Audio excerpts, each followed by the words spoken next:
క్రీస్తు ప్రభునందు ప్రియమైన సహోదరి సహోదరులారా, ఈరోజు మనము మార్కాపురం గురుమండల స్థాయిలో ఈ జూబిలీ వేడుకలను కొనియాడుతూ ఉన్నాము. అన్ని విచారణల నుండి కూడా అనేక మంది ఇక్కడ వచ్చారు. చాలా సంతోషం. దేవుడు మనందరినీ కూడా ఈ జూబిలీ సంవత్సరమును సంపూర్ణంగా నడిపించాలని కోరుకుంటూ ఈ యొక్క కార్యక్రమాన్ని జరిగించుకుంటూ ఉన్నాము. దేవుని స్తోత్రములు. కూడా నూతన సృష్టిగా మారాలి. ఎలా మారాలి? నూతన సృష్టిగా అంటే ఇక నుండి పాప జీవితం లేదు, ఇక నుండి పాప జీవితం లేదు. అందరం కూడా క్రీస్తుని పోని జీవించాలి, క్రీస్తులో జీవించాలి, క్రీస్తు కొరకు జీవించాలి. Praise the Lord. Hallelujah, hallelujah. ఈ జీవిత సంవత్సరంలో మన శ్రీసభ మన నుండి కోరుకునేది ఈ సత్యమే. మనము క్రీస్తుని పోలి క్రీస్తులో క్రీస్తు కొరకు జీవించాలి. నూతన జీవితాన్ని మనము అలవర్చుకోవాలి. మనము 2వ కొరింథీయుల పత్రిక తీసుకున్నామంటే ఎంతమంది బైబిల్ చదువు పెరుగుతుంది? ఎంతమంది బైబిల్ తీసుకొచ్చారు? చాలా తక్కువ మంది. ఏమనకూడదు అనుకున్నాము. అది మన అలవాటు. ఏం చేస్తాం కదా, కొన్ని అలవాట్లు మారదు. 2వ కొరింథీయుల పత్రిక తీసుకోండి. 5వ అధ్యాయము 17వ వచనము. 5వ అధ్యాయము 17వ వచనం తీసుకోండి. ఎవరైనా క్రీస్తునందు ఉన్న ఎడల అతడు నూతన సృష్టిలో ఉన్నాడు. ఎవరైనా క్రీస్తునందు ఉంటే అతడు పాత సృష్టి కాదు, నూతన సృష్టి, నూతన వ్యక్తి. తర్వాత పాత జీవితము గతించిపోయినది, నూతన జీవితము ప్రారంభమైనది. Praise the Lord, praise the Lord. Hallelujah, hallelujah. ఈ వాక్యాన్ని ఫ్రాన్సిస్ గారు తనకు ప్రార్థనలో వినియోగించి ఈ జీవిత సంవత్సరంలో ఎటువంటి ప్రార్థన చేయాలి అని ఒక ప్రార్థన అల్లి ఆ ప్రార్థనలో ఈ పదాలు పెడుతున్నాడు. మనము నూతన సృష్టిగా మారాలని, నూతన స్వర్గము నూతన లోకంగా మారాలని ఆయన ఆకాంక్ష. ఈ సంవత్సరం అంతా కూడా మనం దాదాపుగా ఈ 9 నెలలు కూడా ఆ ప్రార్థన చేస్తూనే ఉన్నాం. రోజు జూబిలీ ప్రార్థన. ఎంతవరకు మనలో ఆ కొత్త లోకం, కొత్త స్వర్గం ప్రారంభమైంది అని మనం ఈరోజు ధ్యానించుకోవాలి. అలా కాకుంటే ఇక నుండి ఈ రానున్న దినములలో మనము క్రీస్తులో నూతన సృష్టిగా మారడానికి ప్రయత్నం చేయాలి. Praise the Lord, praise the Lord. హల్లెలూయా.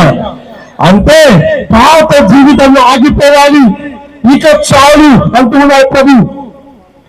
ఇంతవరకు మీ కొరకు మీరు జీవించారు, ఇంతవరకు మీలా మీరు జీవించారు, కానీ ఇక నుండి నా కొరకు జీవించండి, నా వలె జీవించండి అని ఆయన కోరుకుంటున్నాడు. పాత జీవితము గతించిపోయినది, నూతన జీవితము ప్రారంభమైనది. Praise the Lord. Hallelujah, hallelujah. మరి నూతన జీవితముగా మారాలంటే ఏం చేయాలి? నా దగ్గర 3 సూత్రాలు ఉన్నాయి. 3 సూత్రాలు. నూతన జీవితంగా మారాలంటే మనము క్రీస్తులో నూతన సృష్టిగా మారాలంటే 3 విషయాలు, 3 సూత్రాలు, లేదా 3 మెట్లు. ఆ 3 మెట్లు పైకెక్కామంటే ఆ ప్రభువు వలె ప్రభు చెంతకు చేరుకోగలము. మొదటిది, కుమ్మరి చేతిలో కుండల ఒదిగిపోవాలి. చెప్పండి. కుమ్మరి చేతి కుండల ఒదిగిపోవాలి, ఒదిగిపోవాలి. రెండవది, ద్రాక్షవల్లిలో వెన్నెల అల్లుకుపోవాలి. చెప్పండి. అల్లి ఒదిగిపోవాలి, అల్లుకుపోవాలి. ద్రాక్షావళిలో రమ్మ ఏ విధంగా అల్లుకుపోతుందో ఆ విధంగా అల్లుకుపోవాలి. మూడవది, కాపరి మందలు గొర్రె పిల్లల అంటి పెట్టుకుని ఉండాలి. చెప్పండి, కాపరి మందలో గొర్రె పిల్లల అంటి పెట్టుకుని ఉండాలి.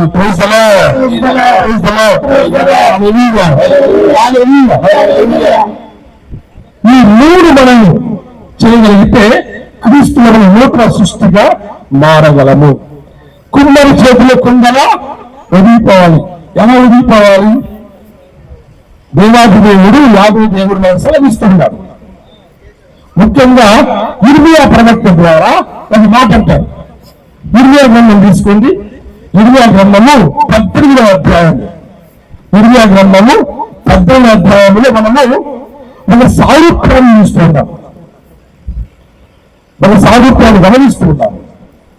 యాభై దేవుడు అంటున్నాడు, ఇశ్రాయేలు ప్రజలతో మాట అంటున్నాడు, నా ప్రజలారా మీరు నా వారు, నేను చేసుకున్నవారు, నేను సృజించిన వారు. నా చేతిలో, కుమ్మరి చేతిలో ఒక మట్టి పిల్ల ఏ విధంగా ఉంటుందో మీరు కూడా నా చేతిలో ఉండాలి, వదిలిపోవాలి అని వారిని ఆహ్వానిస్తున్నాడు.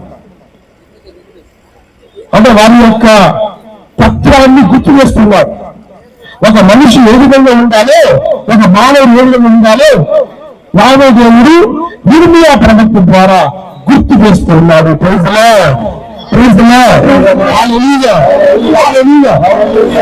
అన్ని వద్దు కానీ ఆ 18వ అధ్యాయము 5-6 చదవండి. ఇర్మియా గ్రంథము 18:5-6 చదవండి. అంతటా యెహోవా వాక్కు నాకు ప్రత్యక్షమై ఇలాగ సెలవిచ్చెను, ఇశ్రాయేలు వారలారా, ఈ కుమ్మరి మంటికి చేసినట్లు నేను మీకు చేయలేనా? ఇదే యెహోవా వాక్కు, జిగటమన్ను కుమ్మరి చేతిలో ఉన్నట్టుగా ఇశ్రాయేలు వారలారా మీరు నా చేతిలో ఉన్నారు.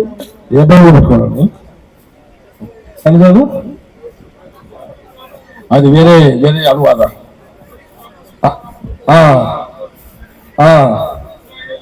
ఇశ్రాయేలీయులారా, ఈ కుమ్మరి మట్టిని ఎట్లు మలచునో, ఈ మట్టిని ఎట్లు మలచునో మిమ్మును అట్లు మలచకూడదా?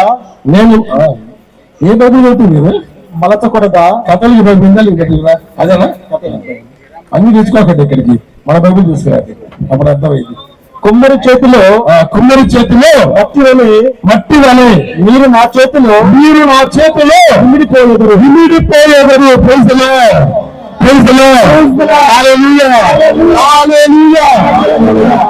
కుమ్మరి చేతిలో మట్టి ఏ విధంగా ఇమిడిపోతుందో జారిపోకుండా వదిలిపోతుంటుంది.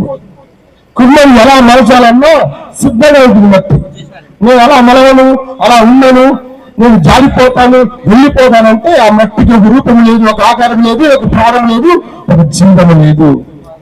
ఏ విధంగా అయితే మట్టి కుమ్మరి చేతిలో వదిలిపోతుందో అదేవిధంగా మనం కూడా ప్రభుని చేతిలో ఒదిగిపోవాలి.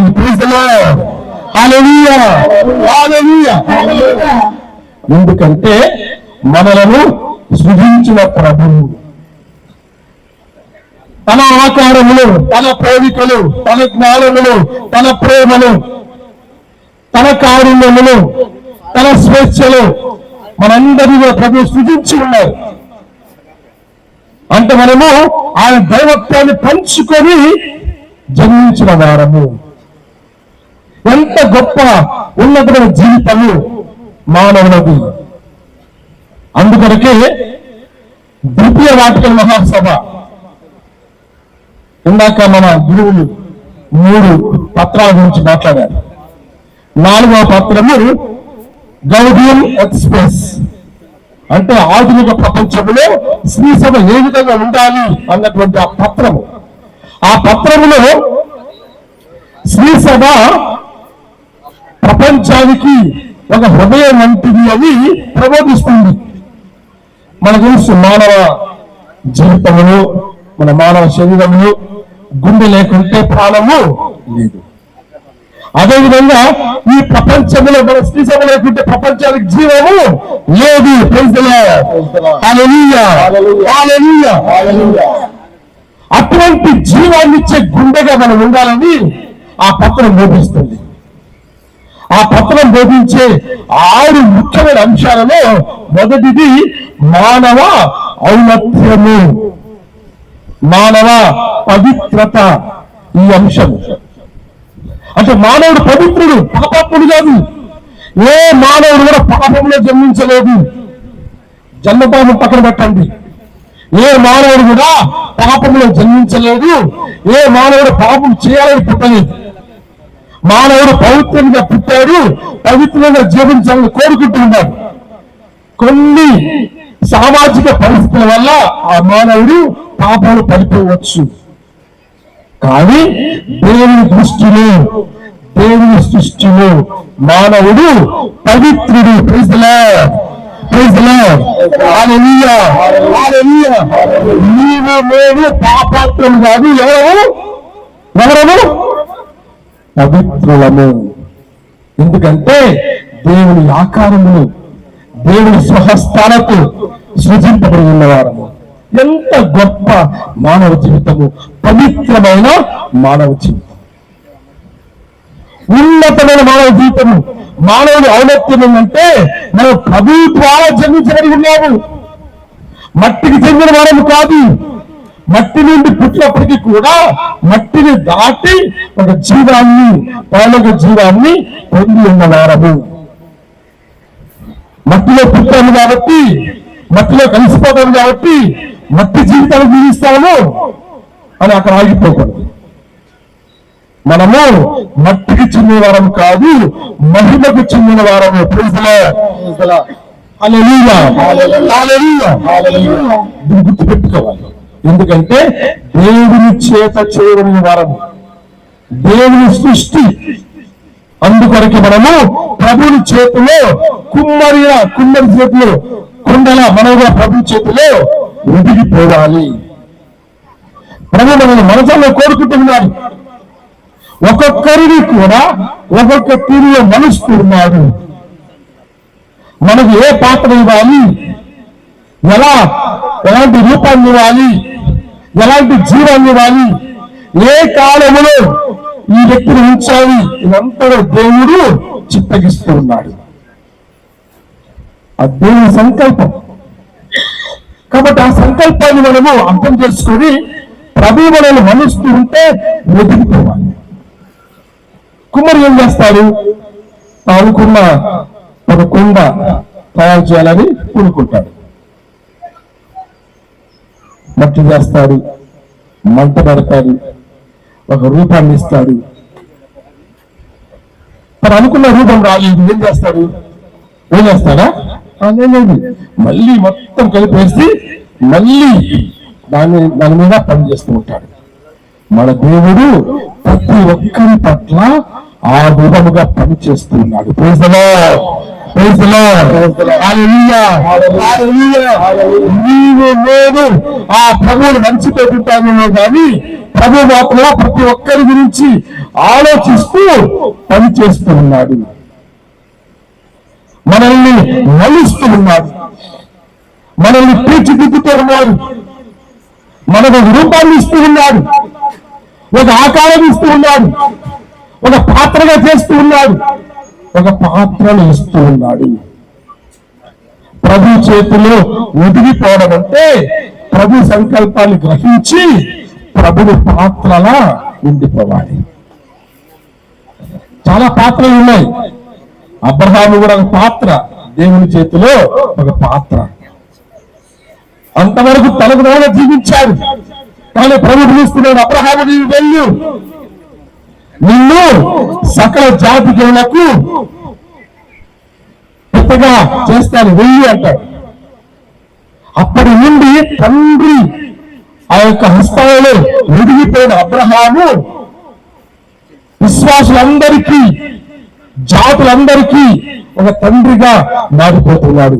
ఎప్పుడైతే తాను తండ్రి హస్తాలలో ఉంచుకున్నాడో అప్పుడు మహా వ్యక్తిగా అబ్రహాం మారిపోతున్నాడు. Praise the Lord. అంతా దేవుని సృష్టిలో ఉంది. మనము ఆ సృష్టిలో వదిలిపోవాలి. అయ్యా నీ చేతుల్లో ఉన్నాడు, నన్ను మలుచుకో. అయ్యా నీ చేతుల్లో ఉన్నాడు, నీ పాత్రగా వినియోగించుకో.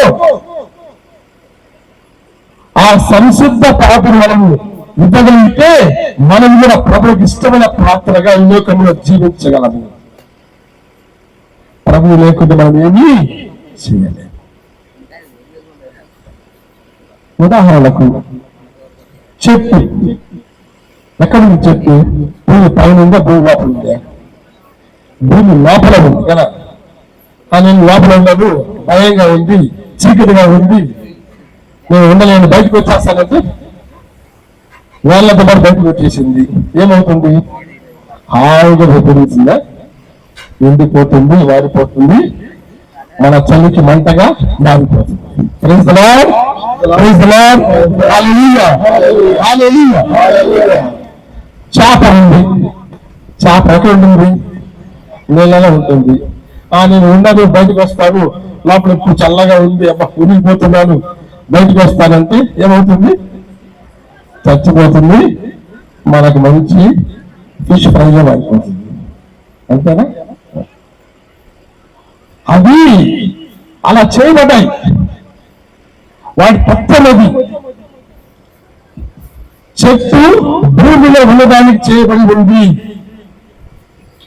చేప నీళ్లలో ఉన్నదానికి చేయబడి ఉంది.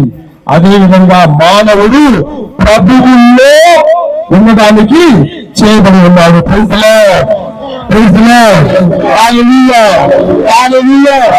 నేను ఉండను, నాకు వద్దు అని బయటకు వచ్చామంటే మనకు జీవము లేదు. మన నాసిక రంధ్రాలలో మన ప్రాణముతో దేవుణ్ణి వదులుకుంటే మన ప్రాణం ఉంటుందా? నేను లేక మీరు ఏమి చేయలేదు ప్రభువు వదులుకుంటే మనం జీవం ఉంటుందా? కాబట్టి మనం ప్రభు యొక్క చేతులలో ఒదిగిపోవాలి.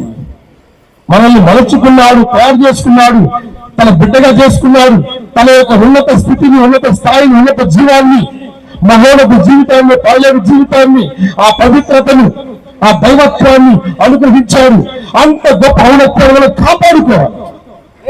ఈ జీవిత సంవత్సరంలో ఇటువంటి మన ఉన్నత స్థితిని శ్రీసభ మనకు గుర్తు చేస్తూ ఉంది. Praise the Lord, praise the Lord, hallelujah, hallelujah. కాబట్టి ఒదిగిపోవాలి. ఒకసారి ఒక తండ్రి ఆఫీస్కి వెళ్ళాడు, సాయంత్రం తిరిగి వచ్చాడు. వచ్చిన తర్వాత అలసిపోయాడు కాబట్టి ఆ వర్ణాలు కుర్చేసుకుని కూర్చొని ఆ రోజు వార్తా పేపర్ చదువుతున్నాను. న్యూస్ పేపర్ చదువుతుంటే ఈ లోపు స్కూల్ అయిపోయింది. ముగ్గురు పిల్లలు స్కూల్ నుంచి వచ్చారు. ఒక అబ్బాయి 10th క్లాస్, ఇంకొక అబ్బాయి 8th క్లాస్, లాస్ట్ చివరి పాప 4th క్లాస్, 4వ తరగతి. ఉన్నారా 4వ తరగతిగా? ఎవరు లేరా? 4వ తరగతి ఎవరు లేరా? ఓకే. సరే, పెద్ద వచ్చాడు, బ్యాగ్ అక్కడ పడేసాడు లోపల. డాడీ డాడీ డాడీ అని కూడా వచ్చాడు. ఏం కావాలి నాన్న? నాకు ఐస్ క్రీమ్ కావాలి. డబ్బులు ఇవ్వండి, వెళ్ళి ఐస్ క్రీమ్ కొనుక్కుంటాను. తండ్రి అంత అలసిపోయి ఉన్నా సరే కొడుకు అడిగాడు కాబట్టి లేచి లోనికి వెళ్ళి డబ్బులు తీసుకొచ్చి ఆ కుమారుడికి ఇచ్చి వెళ్ళి ఐస్ క్రీమ్ కొనుక్కో అని అంటాడు. ఆనందంతో ఆ అబ్బాయి వెళ్తాడు. రెండో అబ్బాయి వస్తాడు, మళ్ళీ కూర్చొని దెబ్బ చదువుతుంటే డాడీ డాడీ డాడీ నీకేం కావాలి? నాకు ఈ లెక్క అర్థం కావట్లేదు, టీచర్ చెప్పారు కానీ అర్థం కావట్లేదు, ఈ లెక్క కొద్దిగా చెప్పవా? మళ్ళీ పేపర్ పక్కన పెట్టి అనుపడుకోకుండా పక్కన కూర్చోబెట్టుకొని ఆ లెక్క చెప్తాడు. ఆనందంతో ఆ అబ్బాయి కూడా వెళ్ళిపోతాడు. తర్వాత పాప వస్తుంది. ఏ క్లాస్ పాప? 4th class. ఇవాళ బాగా గుర్తుంది. 4th క్లాస్ పాప. డాడీ డాడీ డాడీ డాడీ అని. నీకేం కావాలమ్మా? నాకేమిటి డాడీ? మరేంటి? నీ ఒడిలో నేను కూర్చొని నిద్రపోతాను. Praise the Lord, praise the Lord. Hallelujah, hallelujah. అనేక అవసరాలు ఉండవచ్చు, అనేక ఆలోచనలు ఉండవచ్చు, అనేక కోరికలు ఉండవచ్చు, ఈ ప్రపంచ విషయాలు ఉండవచ్చు, ఈ వస్తువులపై కోరికలు ఉండవచ్చు.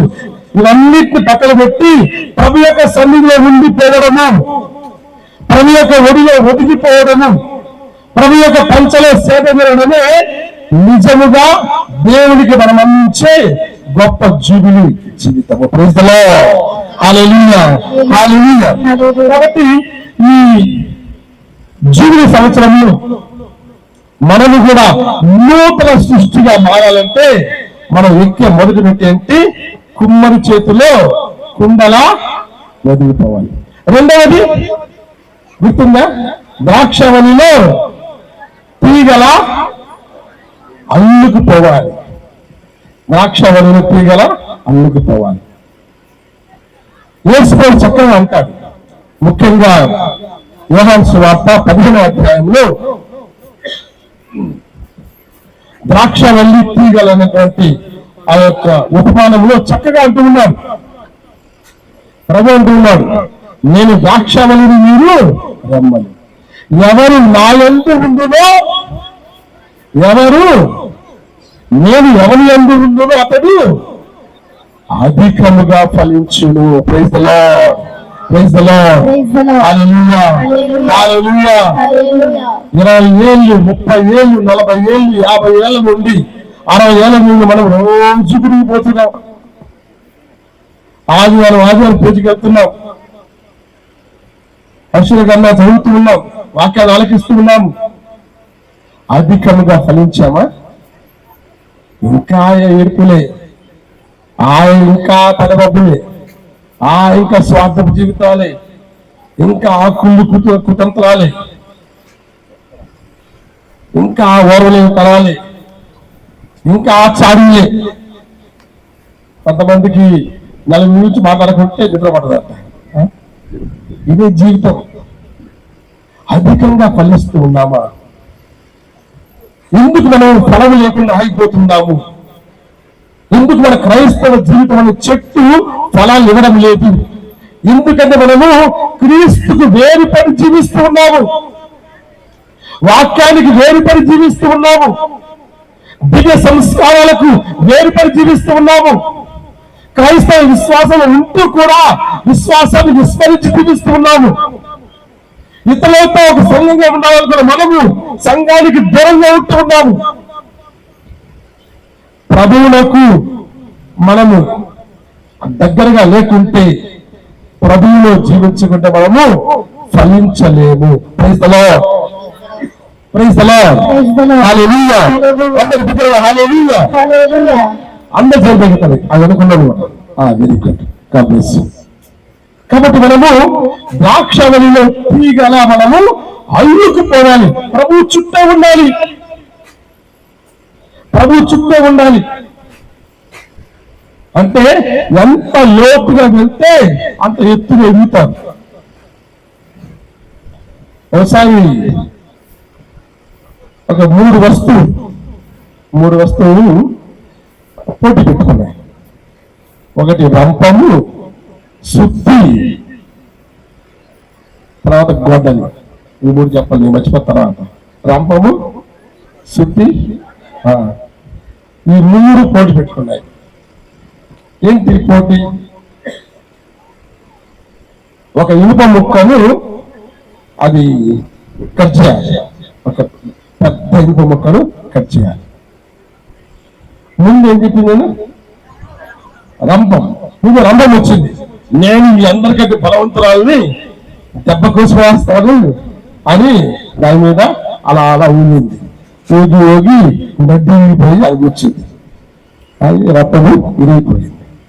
నిజాలు కాదని చెప్పి మిగతా రెండు కూడా విక్రమించాయి. తర్వాత రెండవది ఏంటి? సుత్తు వచ్చింది.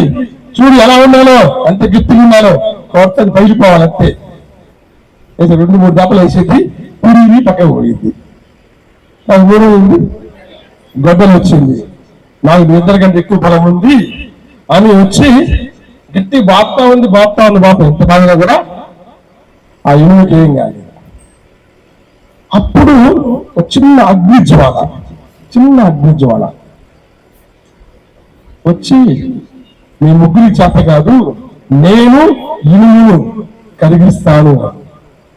మేము ఇంత బలంగా ఉన్నాము, ఇంత లావుగా ఉన్నాము, ఇంత ఎత్తుగా ఉన్నాము, ఇంత పొడుగ్గా ఉన్నాము, ఇంత సూదిగా ఉన్నాము, మాకే చేత కాలేదు, నువ్వు ఇంత ఉన్నావు, చిన్న అగ్నిజ్వాల నీకు సాధ్యమవుతుందా అని అన్ని కూడా నవ్వటము ప్రారంభిస్తాయి. అవి నవ్వుతున్నాయని అగ్ని ఎప్పుడు కూడా తన యొక్క ప్రయత్నాన్ని ఆపుకోలేదు.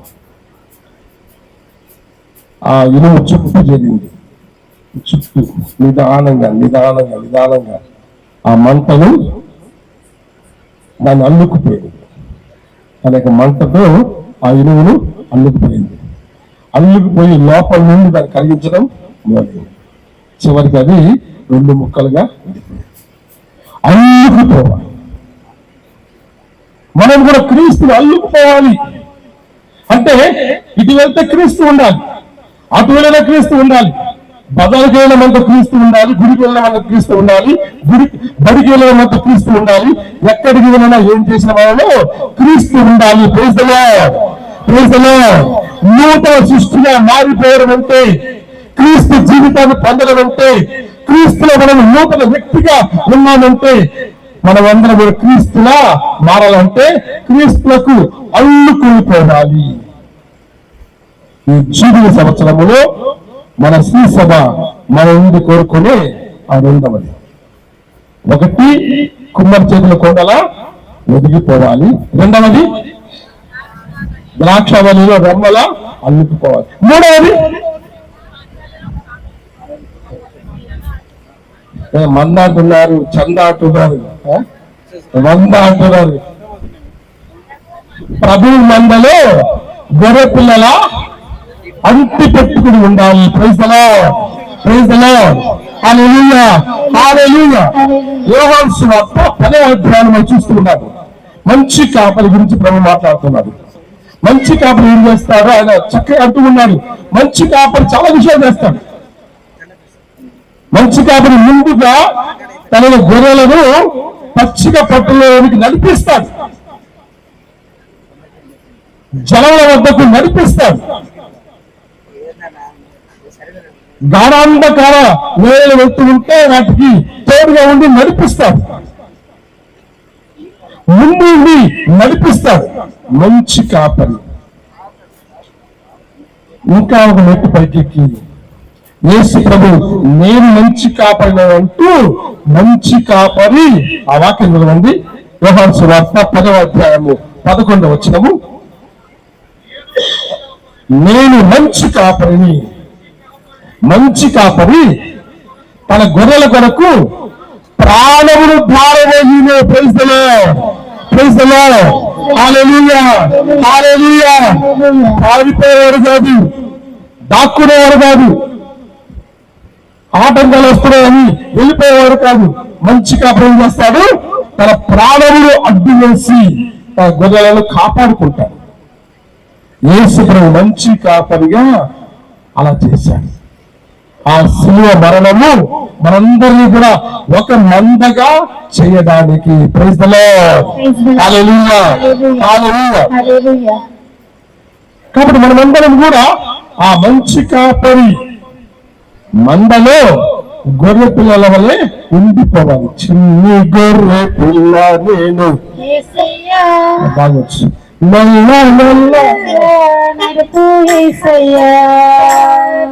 చిన్న గొర్రె పిల్ల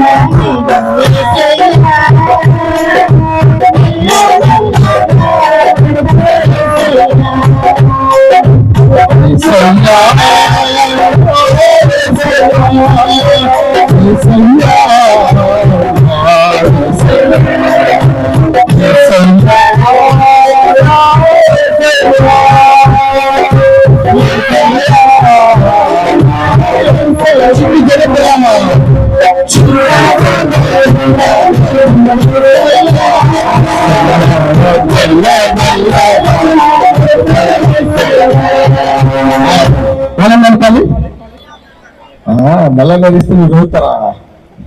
సరిపోదు మీకు, మిమ్మల్ని తరుముకోవాలి. కాబట్టి పాట మార్చాలి.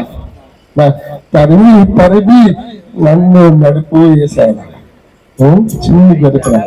ఎందుకంటే నువ్వు వెళ్ళ చెప్తే చూసాను ఇప్పుడు కాలం మారిపోయింది. అంటే మనము గొర్రె మనస్తత్వాన్ని మానుకొని మంచి గొర్రె పిలవాలి. గొర్రె మనస్తత్వం ఏంటి? మామూలుగా చాలా మంది తెలుసు, గొర్రెలు మామూలు దాదాపుగా ఒక వరుస క్రమంలో వెళ్తూ ఉంటాయి కదా, ఒకదాని వెంట ఒకటి వెళ్తుంటాయి. వెళ్ళేటప్పుడు మీరు ఒక కర్ర అడ్డం పెట్టండి. మొదటి గొర్రెకు ఏం చేస్తుంది? గొర్రె ఎగురుతుంది. కర్ర అడ్డం ఉంది కాబట్టి ఎగురుతుంది. రెండో గొర్రె కూడా చూసి ఎగురుతుంది. మూడో గొర్రె కూడా ఎగురుతుంది. నాలుగో గొర్రె కూడా ఎగురుతుంది. తర్వాత కర్ర తీసేయండి. ఐదో గొర్రె చేస్తుంది, ఐదో ఎగురుతుంది. కర్ర ఉన్నా లేకుండా ఎగురుతుంది. ఎందుకు ఎగురుతుంది? నాకు తెలియదు, నా ముద్దు కూడా ఎగిరింది, నేను ఎగురుతుందా? కారణం లేదు, కర్ర లేదు. మన మనస్తత్వం అది. ఎందుకు గుడికి రావట్లేదు? వాళ్ళు వస్తున్నారా? నేను ఎందుకు రావాలి? ఎందుకు చందాలు ఇవ్వట్లేదు? వాళ్ళు ఇస్తున్నారా? అప్పుడు నన్ను అడుగుతారు, వాళ్ళు ఇస్తున్నారా? నేను ఎందుకు ఇవ్వాలి? గొర్రె మనస్తత్వం. పక్కన దోసేయడము, పక్కన చూసి నేర్చుకొని అదే నిజమని నమ్మేయడం. కానీ మంచి గొర్రె పిల్లలు అలా కాదు. ప్రభువు ఉన్నాడు, నా గొర్రెలు నా స్వరమును ఆలకించును.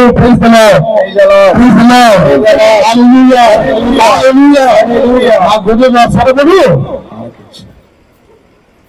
ఆలకిస్తున్నాం. మరి ప్రభుని స్వరం ఆలకిస్తున్నామా? ప్రభు అంటున్నాడు, నా వద్దకు రండి, నాతో ఉండండి, నా మాట వినండి, హృదయ పర్వతను చెందండి, దేవరాజ్యమును మీరు మీకు పాత్రను పోషించండి పిలుస్తూ ఉన్నాడు. మనము ఆ పిలుపును ఆలకిస్తూ ఉన్నామా? ముఖ్యంగా ఈ జూబిలీ సంవత్సరంలో ప్రభు ఆహ్వానిస్తున్నాడు, మీరు నూతన సృష్టిగా మారండి అంటున్నాడు. అలా మారుతూ ఉన్నామా? కాబట్టి పిల్లలు మనము మంచి గొర్రెలమైతే ఏం చేయాలి? మొదటిగా ఏం చేయాలి? ప్రభు యొక్క స్వరమును ఆలకించాలి. ఆయన మాట ఆలకించలేదు కాబట్టి, ఆలకించినా కూడా ఆలకించని వారిగా ప్రవర్తిస్తున్నాం కాబట్టి ఈ విధంగా ఉండిపోయి ఎక్కడ వేసిన గొంగలి సాంబార్ బుద్ధి అంతే. రోజు అదే సాంబారు, రోజు అదే బుద్ధి. జీవితం మారదు. ఎందుకంటే మనము క్రీస్తులో ఉండడం లేదు. కానీ ఈ జూబిలీ సంవత్సరం మనకి మరో అవకాశం ఇస్తుంది. మన యొక్క తత్వాన్ని, మన విశ్వాసాన్ని మనకు గుర్తు చేస్తుంది. మన పవిత్రతను, ఔన్నత్యాన్ని గుర్తు చేస్తుంది. మన జీవితంలోని ఆ విశ్వాసాన్ని గుర్తు చేస్తుంది. మీరు మామూలు వారు కాదు, క్రైస్తవులు. క్రైస్తవులు క్రీస్తులో ఉన్నవారు. క్రీస్తులో ఉన్నవారంటే క్రీస్తులా జీవించేవారు. క్రీస్తులా జీవించేవారంటే క్రీస్తు కొరకు జీవించేవారు అని గుర్తు చేస్తుంది. ఆ మాటను గుర్తు పెట్టుకొని మనము ఈ జూబిలీ సంవత్సరంలో నూతన సృష్టిగా మారిపోవాలి. రోజుగా కొత్త లోకం, కొత్త స్వర్గం రాదు. మనము పరలోక జపములో ప్రభువు స్తుతించి 2-3 మాట్లాడతాం. పరలోకమందున్న మా తండ్రి, మీ నామము, తర్వాత మీ రాజ్యము, తర్వాత సో రాజ్యము, చిత్తం, ఈ 2. రాజ్యం ఎలా వస్తుంది? పైన చూడబడుతుందా? లేదుగా. చిత్తం ఎలా జరుగుద్ది? దానికన్నా జరిగిపోతుంది ఆటోమేటిక్ గా. లేదుగా. మన ద్వారా జరగాలి. దేవుని రాజ్యం కూడా మన ద్వారా రావాలి. ప్రజలకు స్వరమును ఆలకించడం అంటే అదే ప్రియులారా. మన ద్వారా ఏమేమి జరగాలో వాటిని జరిగించాలి. ప్రభువాని రాజ్యం వచ్చును కాక. ప్రభు రాజ్యం అంటే ఏంటి? ఒక వాక్యం చదువుకొని ఈ యొక్క అంశాన్ని ముగించుకుందాం. రోమీల పత్రిక 14వ అధ్యాయం 15వ వచనము. రోమీల పత్రిక 14వ అధ్యాయం 15వ వచనం. దేవుని రాజ్యం అంటే ఏంటో పౌలు గారు చక్కగా వర్ణిస్తున్నారు.